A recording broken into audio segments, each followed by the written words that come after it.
j'espère que tout va bien. Alors, pour ma part, je suis revenu de vacances. Je me suis pas mal baladé. J'ai pris le train, j'ai pris mon vélo aussi, j'ai beaucoup marché. Et je suis revenu en un seul morceau. Je suis parti un petit peu en Allemagne, un petit peu en Auvergne aussi, faire le plein d'huile essentielle bien sûr, mais aussi de l'amour de tous mes proches. J'ai revu beaucoup d'amis, ma famille, et ça fait du bien. Alors j'avais envie de te parler d'une loi, non pas juridique, qui n'appartient à aucun code, peut-être le code du bonheur probablement. La loi de l'attraction, c'est quelque chose dont on parle beaucoup. Euh, Tu pourras trouver beaucoup de livres sur la loi de l'attraction. Euh, c'est vraiment très à la mode depuis quelques temps. Euh, Il y a notamment un livre best-seller qui s'appelle Le Secret, euh, qui, je ne sais pas, probablement pas qui était parmi les premiers livres sur le sujet, mais qui mérite d'être lu. Alors pour ma part, j'ai lu beaucoup d'ouvrages sur la loi de l'attraction. C'est un phénomène qui m'intéresse énormément, ou plutôt une attitude. Et il y a un livre que je trouve très intéressant parmi la multitude de livres. Oui, j'ai pris une petite veste en simili-cuir, ce n'est pas du vrai cuir. Et j'espère que les sons vont te détendre. Car oui, pour ceux qui ne connaissent pas la SMR, je vais prendre beaucoup de plaisir à parler de la loi de l'attraction, mais aussi à détendre avec des petits bruits. Alors pour revenir au thème de la loi de l'attraction, je te recommande un livre de l'éditeur Erol, 50 exercices pour pratiquer la loi de l'attraction. Euh, bon, l'éditeur est très bien, très pédagogue, et c'est un exercice plus dans la mise en pratique, dans la manière de s'imprégner de cette attitude. C'est pas du tout de la théorie, c'est vraiment fait pour se sentir en accord et le vivre vraiment. Alors j'ai pris pas mal de petites notes. J'adore prendre des notes quand je lis des livres. Et je me suis fait une petite liste de ce qui pour moi semble être le plus important dans la loi de l'attraction. Alors déjà, mon premier conseil va permettre de définir ce que c'est que la loi de l'attraction, parce que j'en parle depuis 3 minutes sans vraiment avoir précisé ce que c'était. Alors si tu ne connais pas, cela part du principe que ce que tu possèdes va dépendre de ce que tu es au fond de toi-même, de ce que tu penses. Et donc, tes pensées, ta manière d'être, ta manière à toi, va t'amener à attirer à toi une certaine forme de vie. Et donc, à constater ce que tu as, l'être semble être beaucoup plus important, ou être complètement prédominant face à ce que tu possèdes. Il y a une très belle citation qui est anonyme, je crois. Surveille tes pensées, elles deviennent des mots. Surveille tes mots, ils deviennent des actions. Surveille tes actions, elles deviennent des habitudes. Surveille tes habitudes, elles deviennent ton caractère. Surveille ton caractère, il devient ton destin. Alors, j'aime beaucoup vraiment cette citation parce que pour moi les mots c'est ce qu'il y a de plus... C'est presque magique, un mot quand on le prononce. Je m'en parle un petit peu plus après. Et je pense que cette citation, elle nous invite à simplement prendre une bonne habitude. C'est celle de se libérer de tout ce qui est négatif en soi. Et ça peut partir d'une simple pensée. Quand on pense à quelque chose de négatif, on peut très vite arriver à le verbaliser, à l'extérioriser. Et finalement, le mot est le reflet de, ou la conséquence des pensées. Donc tout naît dans notre tête. Et dans cette tête, dans ta tête, je n'ai pas la prétention de savoir ce qu'il y a dans ta tête, mais en tous les cas, il faut positiver, il faut construire quelque chose de beau, il faut s'imprégner du beau. Et donc, parfois c'est pas facile parce qu'on a tous une éducation qui est ce qu'elle est. On a tous des dictats, des dogmes autour, qu'ils soient, j'allais dire religieux, mais pas seulement, sociétaux,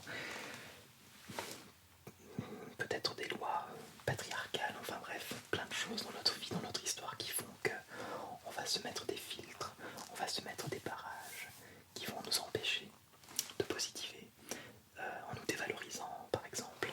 Alors moi je suis là pour parler des belles choses, pas pour faire l'inventaire justement de tout ce qui peut être négatif. Je suis sûr qu'on peut très facilement, je ne sais pas si c'est ton cas, mais se reprocher ou se dire, se dévaloriser dans le sens où on pourrait estimer ne pas mériter quelque chose, penser ne pas être capable de faire quelque chose, penser ne pas être intelligent. Tu n'es pas dans ce mode-là de penser, il faut vraiment, vraiment positiver parce que tu es intelligent, tu as du potentiel, parce que tu es capable. Et puis tu mérites, on mérite tous le bonheur. Alors, c'est un petit peu long, je vais être un peu plus bref pour les conseils, les prochains conseils. Alors, mon deuxième conseil, c'est de ne pas voir le verre à moitié vide, de ne pas se focaliser sur le manque, puisqu'une pensée peut attirer vers elle ce qu'elle-même représente. Par exemple, l'idée de manque, l'idée de pénurie va attirer la pénurie, alors que l'impression d'abondance, l'idée même d'abondance, va au contraire attirer l'abondance. En tous les cas, c'est ainsi que fonctionne la loi de l'attraction.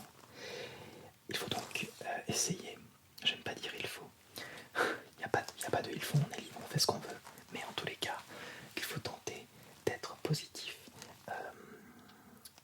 En fait, si tu imagines qu'il te manque quelque chose, tu vas forcément ressentir du manque en toi, et cette impression elle est très très très désagréable. Si au contraire, tu imagines quelque chose de riche, d'abondant, en toi, en ton fort intérieur, tu vas te sentir bien, ça génère quelque chose de profondément positif. Alors, il faut toujours positiver, toujours, j'insiste, et passer en revue, par exemple, à la fin de la journée, passer en revue tout ce qui s'est bien passé.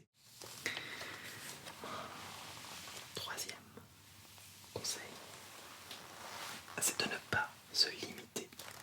C'est-à-dire, vous allez vous dire, tu vas te dire, bah finalement, moi ce que je veux, c'est ça. Je voudrais être riche, par exemple. Je voudrais me marier. Je voudrais avoir des enfants. Je sais pas, je voudrais être en vacances. Eh bien, pourquoi se limiter? On peut très bien vouloir désirer tout ça. Et il n'y a pas de limite. Moi, je veux tout. Il ne faut pas se limiter. Mon quatrième conseil. J'ai un petit peu de mal à l'exprimer, pourtant j'ai pris des notes. Voir le beau dans le langage, c'est comme ça que je le dirais. C'est-à-dire que, comme je le disais, pour moi les mots c'est déjà une forme de magie, pas au sens où je jetterais des sortilèges sur les gens, pas du tout. En ce sens que dire un mot, c'est générer une émotion en soi, et c'est provoquer une émotion chez l'autre.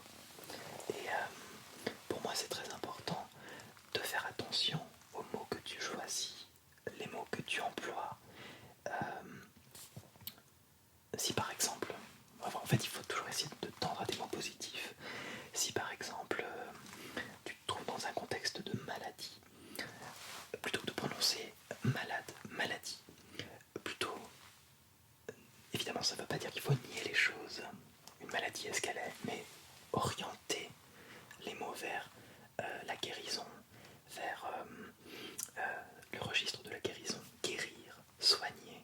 Je prends soin de moi, je suis bien avec moi-même, je vais prendre soin de moi pour guérir. Soin, prendre soin, guérir, c'est des mots beaucoup plus positifs et qui vont amener une belle émotion. Et c'est en ça, visiblement, que les choses se déclenchent. Voilà, il y a des mots très positifs, par exemple, sourire, sourire. Ouais, j'en ai noté quelques-uns, alors attention, chacun les siens. Vivre, vie, la vie, ou vivre, le soleil, la confiance, j'ai confiance en toi, j'ai confiance en moi, fais-moi confiance. Vous voyez, ce sont des petites phrases, des petits mots qui génèrent en nous du bien-être. Et c'est tout ce qui compte. Cinquième conseil. Alors celui-ci, je l'ai appelé rêver. Rêver, c'est pour moi se protéger de, j'allais dire, d'une certaine négativité ambiante, mais ça ne veut pas dire que les gens autour de nous sont négatifs, ça veut dire qu'il y a une négativité et qu'elle est là, et qu'il faut simplement essayer de regarder du bon côté, de regarder vers les bonnes personnes, même dans les médias, aller vers les bons médias, aller vers les bons chroniqueurs, aller vers les bonnes personnes qui véhiculent du positif. Alors oui, la science, la neuroscience en particulier, a prouvé que le cerveau ne faisait pas la différence entre une situation que tu vas réellement vivre et une situation que tu vas visualiser, que tu vas imaginer. Donc ça signifie que intérieurement, au niveau psychique, il va effectivement se passer quelque chose, il va s'activer quelque chose. Difficile d'expliquer ça. Parce que le cerveau ne fait pas la différence. Je reviendrai après sur le jeu, justement. Moi, je dirais qu'il faut rêver, mais pas rêver n'importe comment. Il faut rêver de manière grande, rêver grand, rêver beau, rêver gigantesque, de manière gigantesque. Pas de limite, même dans le rêve. Alors, c'est le sixième conseil. Visualiser. Visualiser, c'est s'imprégner, c'est faire marcher ses cinq sens. Visualiser, ça ne veut pas juste dire fermer les yeux. Et puis, je ne sais pas si tu imagines, par exemple, tu rêves d'avoir une voiture. Tu vas formuler ceci, mais tu vas aussi t'imaginer en train d'avoir cette voiture et ça passe par le bruit du moteur, l'odeur de l'habitacle dans la voiture, tes mains sur le volant, la texture du volant, le pommeau de vitesse. Voilà, laisser agir ces cinq sens, même dans la visualisation. Et je crois que je l'ai déjà dit, pour avoir de l'argent, encore une fois, je ne parle pas en mon nom, mais au nom de la loi de l'attraction, si l'on part du principe que l'on veut de l'abondance dans sa vie, il ne faut pas commencer, il serait mieux de penser d'abord à ce que l'on rêve d'avoir et de tomber dans un état de bonheur.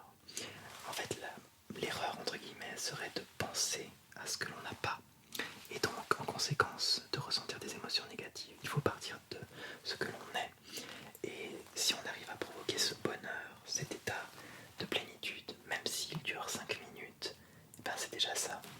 Arriver à se sentir heureux pendant une visualisation, ça crée de la joie.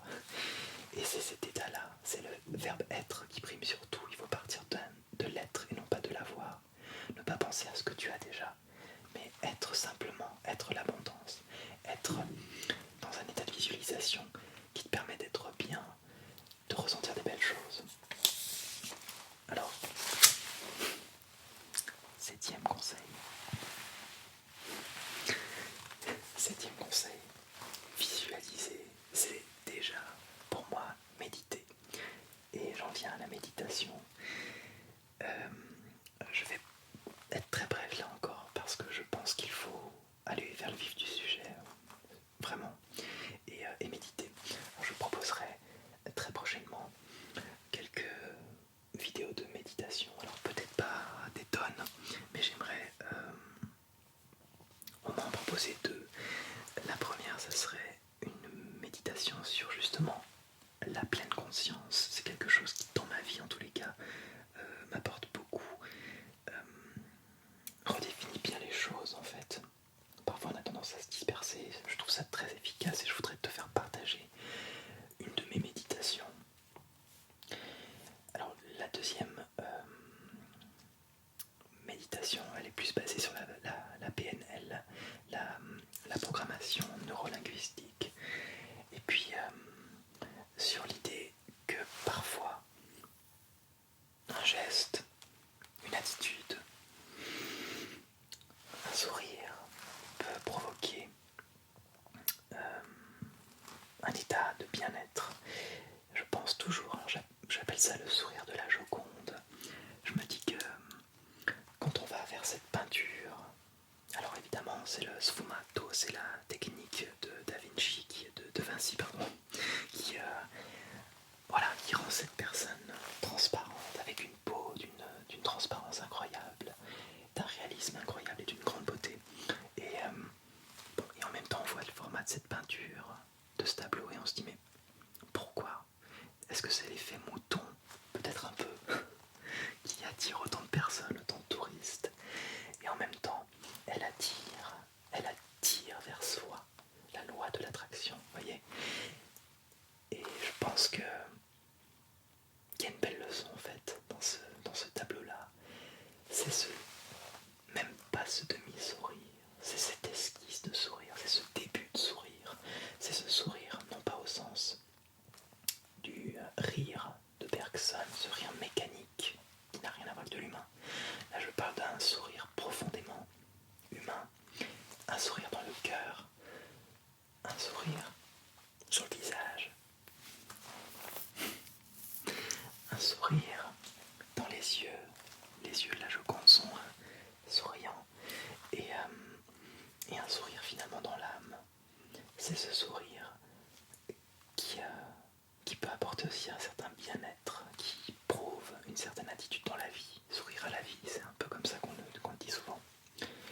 Alors on y travaillera, on fera une petite méditation là-dessus, mais tu peux d'ores et déjà essayer d'esquisser un sourire tout doux, tout doucement, le laisser naître sur ton visage et observer. Très souvent dans la méditation, c'est quoi? Ça peut être simplement d'observer ce qui se passe, sans jugement, sans interagir, sans rien faire, juste être à l'écoute,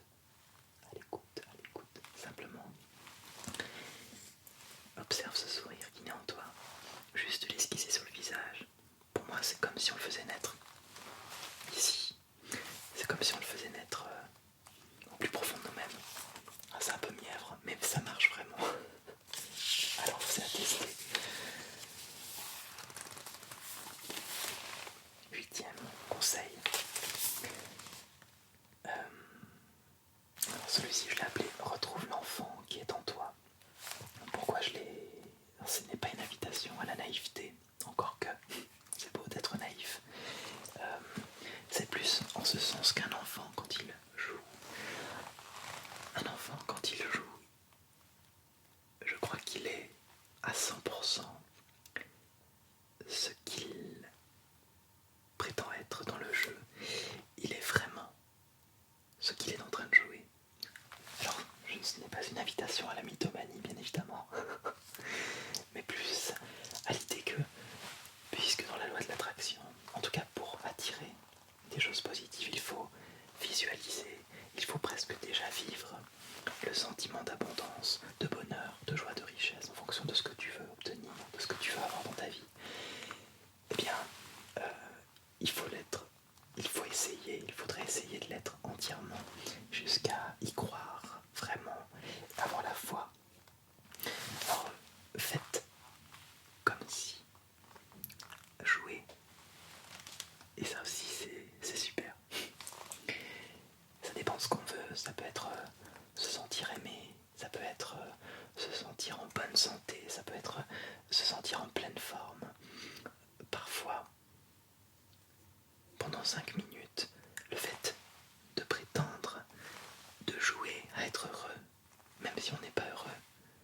essaye, joue à être heureux, regarde-toi dans un miroir, ferme les yeux peut-être, esquisse ce petit sourire et joue à être heureux. Et parfois il se passe quelque chose, sans déni bien évidemment, sans nier quoi que ce soit. Neuvième conseil, il est très simple, ne plus se plaindre. Arrêtez de se plaindre en appliquant une espèce d'autodiscipline dans sa vie. Alors je me mets aussi, attention, dans les innombrables nombres, enfin l'innombrable nombre c'est merveilleux, plutôt dans toutes ces personnes qui ont du mal en fait à ne pas se plaindre, à ne pas râler. Alors si une pensée négative engendre une émotion négative, ça veut dire qu'il faut tout simplement arrêter d'avoir des pensées négatives. Et le fait de râler, même si on a l'impression peut-être que ça défoule, que ça fait du bien, non, il est beaucoup plus positif de couper court. Alors si c'est dans son entourage, même chose, d'essayer d'éviter d'entendre, d'écouter quelqu'un se plaindre, mais d'orienter, ça ne veut pas dire qu'il faut le museler, mais simplement orienter la discussion vers quelque chose de plus positif, tout simplement. Tout simplement. Mon dixième conseil,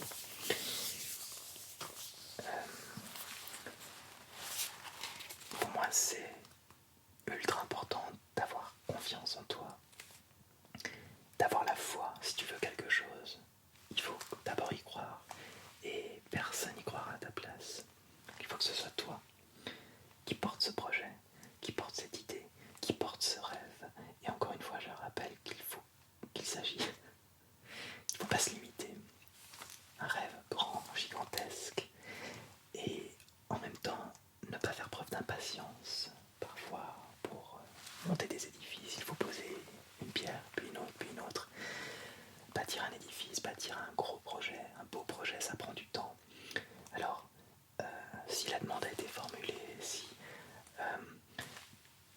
les pensées positives, les émotions positives, la visualisation est là, si tout ça, ça fonctionne, il faut laisser aussi le temps au temps et être très attentif dans le quotidien sur toutes les petites choses qui sont là et qui sont des signes que les choses avancent. Tu peux prendre un carnet comme moi et noter tous les jours des petites choses que tu vois dans ton quotidien, des choses positives, des choses qui te font comprendre que les choses avancent. Je me souviens d'un ami qui me racontait il y a déjà quelques temps, qui adore la chanteuse Barbara. Et à l'époque où elle était encore vivante, elle était très disponible. Je crois qu'elle avait ouvert une ligne de téléphone justement pour que les personnes puissent l'appeler.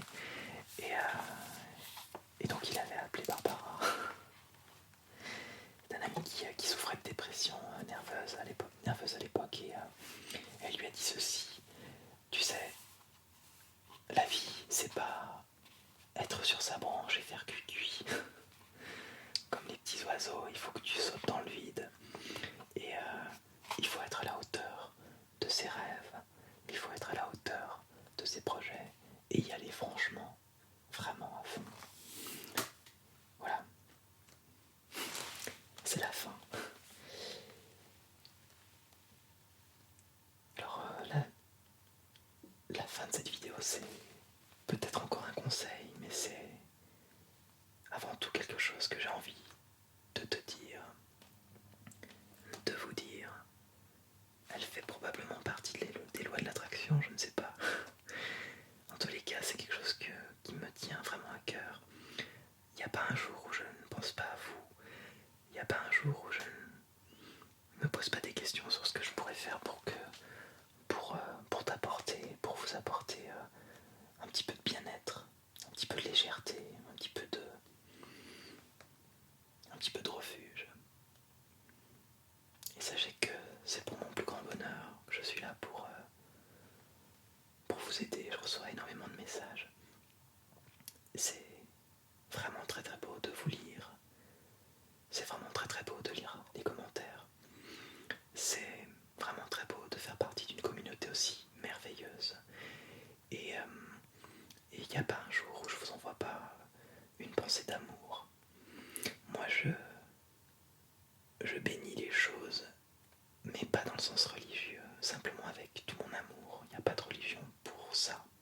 que l'amour est une religion, je sais pas. En tous les cas, je pense que dans cette histoire d'attraction et de loi, je crois qu'il manque un maillon. En tout cas, dans tout ce que j'ai dit, c'est ça, c'est de remercier simplement